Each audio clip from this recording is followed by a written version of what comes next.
खूप लोक त्रासलेले माझ्याकडे येतात, आपल्या आपल्या व्यथा सांगतात. कोणी फोनवरती बोलतं, कोणी वैयक्तिक भेटायला येतात. फार लांबून लांबून लोक येतात.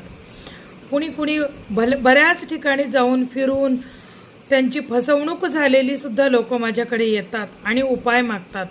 खरं सांगू, ह्या सगळ्यामध्ये एकच महत्त्वाचा उपाय आहे, तो म्हणजे तुम्ही वैयक्तिक काय गोष्टी करता.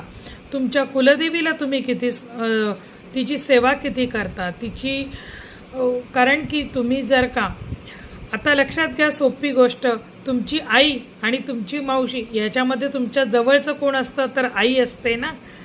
तर त्याच आईची सेवा कशी करायची, आपली कुलदेवी ज्या वेळेला जागृत होते त्यावेळेला भले भले आपल्याला हातसुद्धा लावू शकत नाही. तर ती कुलदेवी जागृत करण्यासाठी लवकरच एक साधना घेऊन येत आहे. टेलिग्रामच्या